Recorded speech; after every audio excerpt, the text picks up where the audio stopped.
You can't even handle household chores, so we might as well get a divorce, Tom," he said with a smirk as he entered the hospital room. I was connected to various medical devices, and a girl I didn't recognize stood by his side. Little did Tom know I had assets worth $6 million, and divorce in this situation would be a matter of life and death for a housewife like me. Fine, he has the divorce papers, I thought to myself. I couldn't be with a man who verbally abused his wife in such a state. I reached into my bag, pulled out the divorce papers I'd always carried with me, and handed them to Tom with a grin. He accepted them. "Now I can say goodbye to you. I'll be happy with her, so don't worry," Tom said as he wrapped his arm around the girl, referred to as Catherine Lyon. She sneered at me and said, "Take care, Misso. You're not Miss anymore." "Take care, ma'am."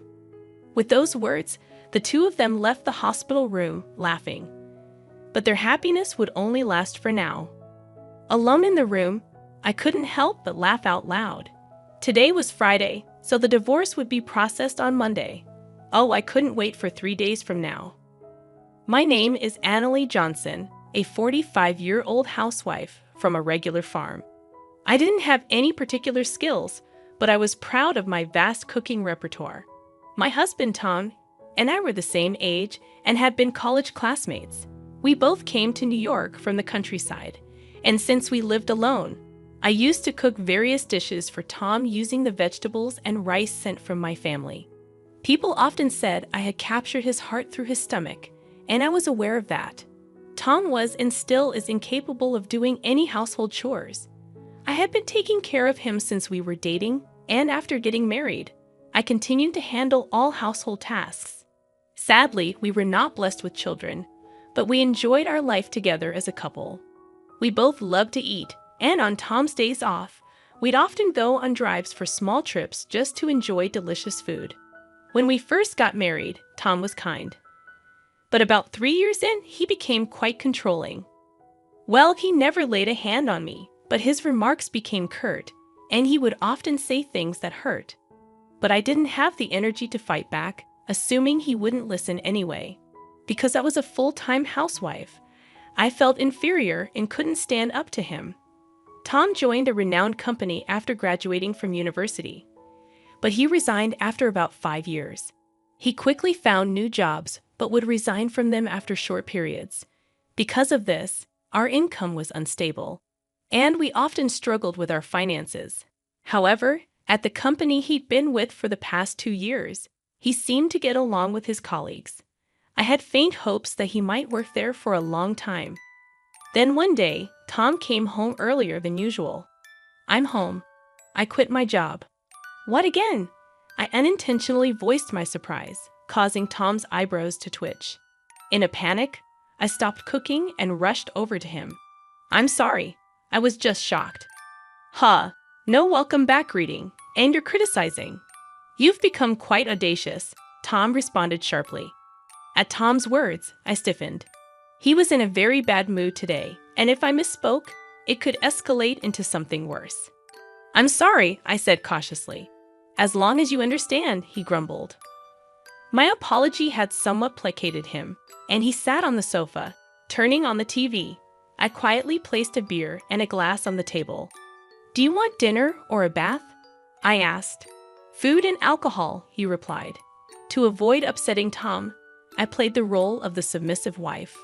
I once had a strong sense of self, but after 14 years of marriage to Tom since the age of 28, I rarely showed my true self. After eating and drinking to his heart's content, Tom seemed to be in a better mood. He fell asleep on the sofa, snoring loudly. The table was in such disarray that it looked like a child had eaten there. I began cleaning up the fallen beer bottles and food scraps scattered on the floor. This wasn't how I had envisioned my married life. Memories of happier days as a young girl in love revealed my true feelings. I stole a glance at Tom, but he showed no signs of waking. Relief washed over me, but alongside it was a growing sense of dread about continuing this life. Perhaps divorce was a consideration. I started mentally organizing my schedule for the next day, determined to confront the issues I have been avoiding. The following day, while Tom began visiting the employment office and quickly securing another job, I went to the city office and signed divorce papers. I wasn't quite ready to submit them, but I felt having them would be a form of protection. I discreetly stashed the signed divorce papers at the bottom of my frequently used bag. If he were to discover them, who knew what he might say or do? "Hey, where did you wander off to while I was job hunting?" Tom asked upon my return. "I went to the stationery store to buy some reasons." "Look, I thought you might need them," I replied. Tom was unusually thoughtful that day. He initially interrogated me suspiciously, but quickly cheered up. I handed him the resumes I had bought earlier. After receiving them, Tom mentioned that he was going out for drinks with a friend and left. His new job was with a reputable company, offering a solid salary and better benefits than his previous positions. I harbored a secret hope that perhaps, this time, Tom would stick with his new job until retirement. His new department seemed to be in sales, and he started leaving home more frequently for evening entertainment. I cherished these brief moments of freedom and gathered the energy to greet Tom with a smile when he returned. One day, I received a call from my mother after a long time. She excitedly told me about an unexpected windfall of $6 million. "You know the mountains and lands we owned? We don't need them anymore. We had them appraised, and they are worth $8 million. We only need $1 million to enjoy the rest of our lives, so I think you might want to rethink your life too." My mother was never fond of Tom, and she had been worried about me, especially after Tom became more controlling, preventing me from even visiting my childhood home. The amount she mentioned stunned me, but what shocked me even more was that she had changed the title of the property inherited from my grandmother to my name to avoid inheritance taxes. It was a difficult decision whether to tell Tom about the inheritance or to embrace newfound freedom. About a week later, I was involved in a traffic accident. Thankfully, my life wasn't in danger, but I would need to be hospitalized for about a week. After securing my valuables in the hospital room drawer, I immediately contacted Tom. "I'm sorry I got injured." Tom's initial reaction was, "Huh? What about my meals?" I almost confronted him for prioritizing his meals over my injury, but I continued to explain, "It seems I'll need to be hospitalized for a week. I'm really sorry, but could you buy your meals elsewhere until then?" Tom's response was far from understanding. "Not even preparing meals for your husband? What a lazy wife." "Oh, wait, I'm coming over now." He abruptly ended the call. I had initially planned to tell him about the inheritance that night, but now I wondered if it might be best not to mention it. As I lay in the hospital bed, surrounded by various tubes and undergoing precautionary examinations, I couldn't help but feel that my intuition about the unfolding events was about to prove correct. Tom's words had cut deep. "You're useless, can't even do housework. Let's get a divorce, and you better pay me compensation." With a smirk on his face, he had said this to me, connected to numerous medical devices. Beside him stood a girl I didn't recognize. Unaware that my total assets amounted to $6 million. He should have realized that a divorce under these circumstances would be a matter of life and death for me. "Fine, here are the divorce papers," I finally decided. A man who would hurl abuse at his wife in this condition was someone I'd rather not have. I handed over the divorce papers I had kept as a sort of charm, and Tom accepted them with a smug smile on his face. "With this, I can finally say goodbye to you. I'm going to be happy with her," he declared, wrapping his arm around the girl he referred to as Catherine.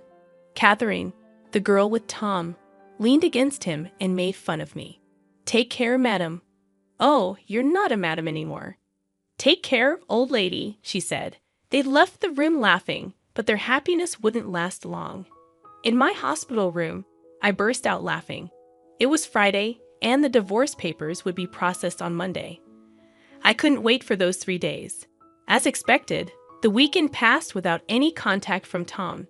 It was quite peaceful, but I felt restless.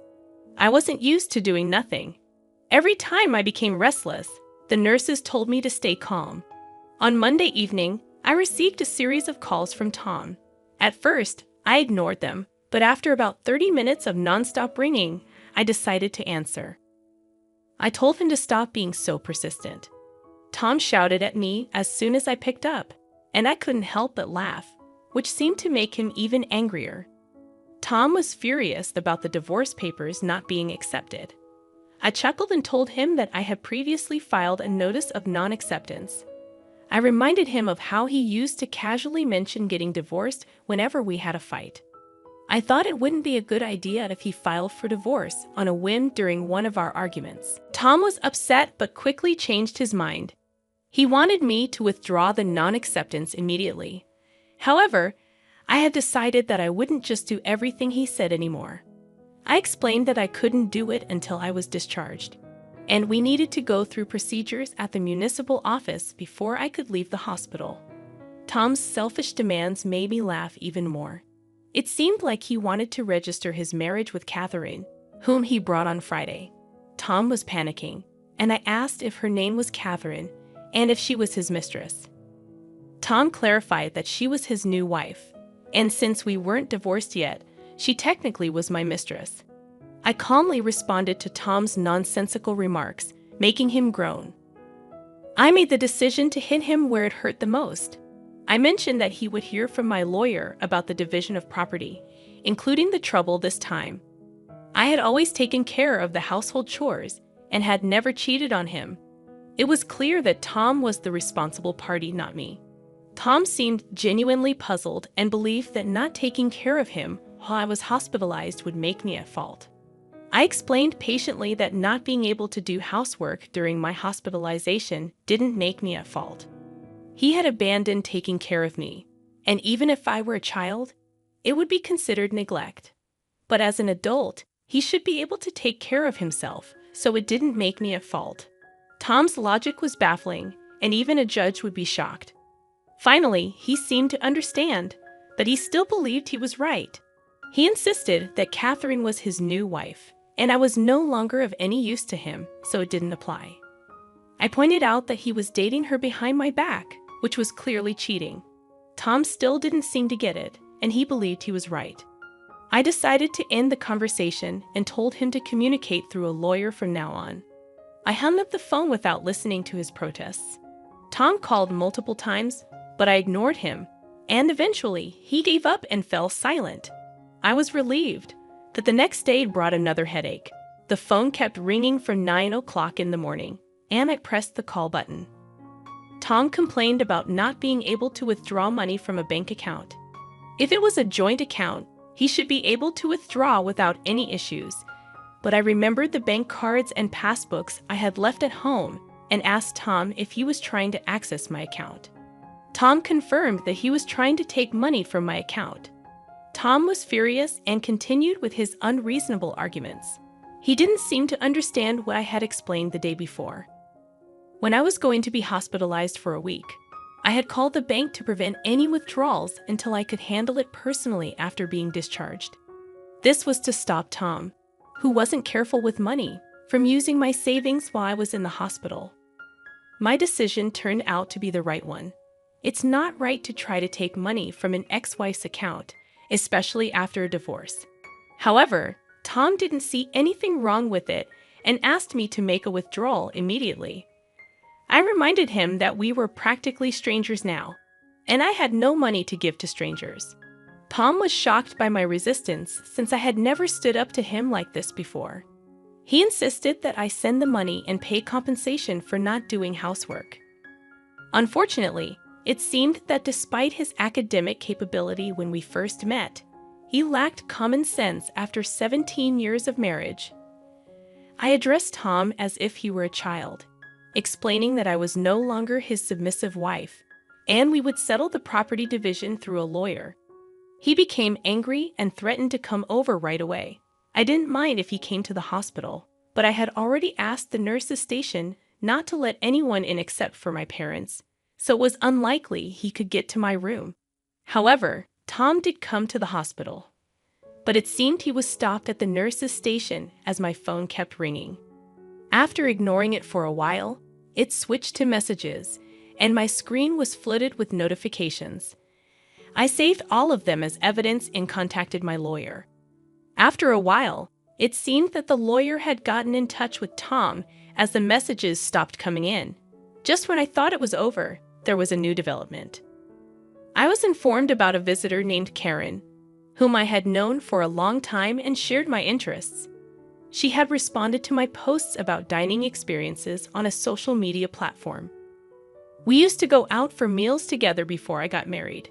She expressed concern about my injury and shared her suspicions that Catherine, the young girl with Tom, was having an affair with my husband.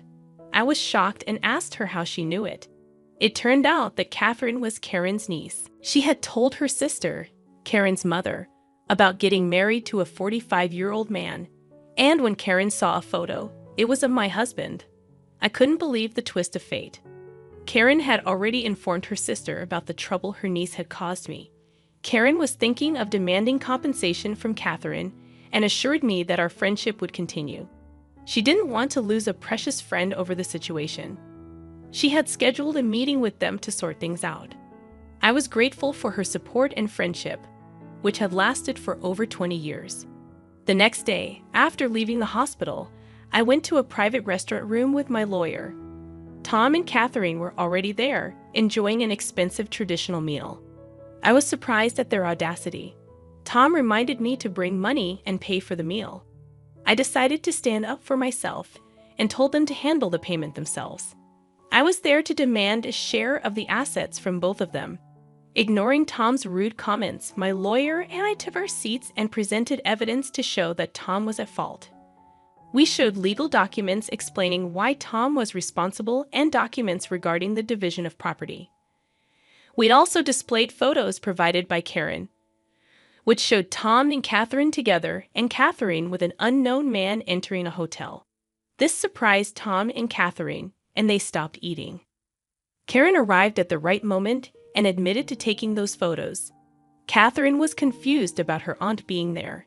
Karen explained that she wanted to continue being friends with me, even though she demanded compensation from Catherine. She felt that Catherine's actions were despicable. Catherine mentioned being pregnant, but when Karen saw her, she didn't look pregnant at all. Tom seemed shocked by this news, and Catherine suddenly admitted that she had lied about the pregnancy and apologized. She had been looking for wealthy older men, and Tom was the one who fell for her scheme. She confessed that she had lied about being pregnant because Tom showed no signs of wanting to divorce. Tom was speechless, claiming he had no money to give. Karen mentioned that she would bring Catherine for another apology later and took her out of the restaurant. Tom tried to convince me that he had been deceived and asked if we could start over. He said I couldn't work since I had always been a housewife. I told him I could live without him and that I'd be filing the divorce papers soon. I revealed that I had around $6 million in personal net worth, so I could live comfortably without working. Tom was surprised and wanted a share of my money, but I explained that it was my personal inheritance and didn't count as marital assets. We left, and I filed for divorce, ending our nearly 20-year marriage. Catherine later transferred some money to my account, and her mother made her work to prepare the compensation. Tom was disowned by his in-laws and had to take out a loan to pay me. He lost his job due to being with Catherine at a hotel during work hours and now works multiple construction jobs to repay his debts. I used the money I received for charity and moved to the countryside with the remaining amount. I'm now enjoying a luxurious single life, continuing my relationship with Karen. We plan to stay single and even share a room, go on food tours, and take short trips together. Moving preparations will begin next week, and I'm excited to live life joyfully and true to myself from now on.